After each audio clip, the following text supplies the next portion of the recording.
শান্তনু বালা শুভেন্দু অধিকারীর ব্যক্তিগত সচিব হিসাবে নিযুক্ত হলেন 9 মে 2026।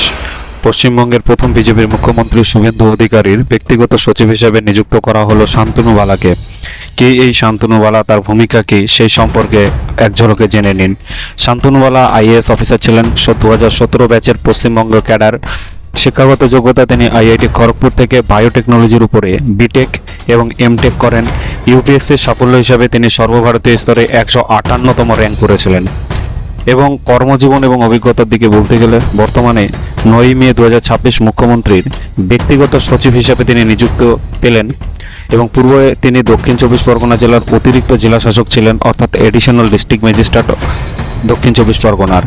জলপাইগুড়ির মালবাজারের মহকুমা শাসক ছিলেন তার আগে, অর্থাৎ সাব ডিভিশনাল অফিসার জলপাইগুড়ির মালবাজারের।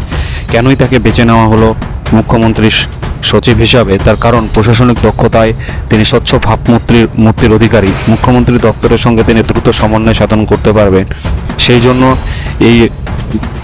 এই ব্যক্তিগত সচিব হিসাবে বেছে নেওয়া হয়েছে।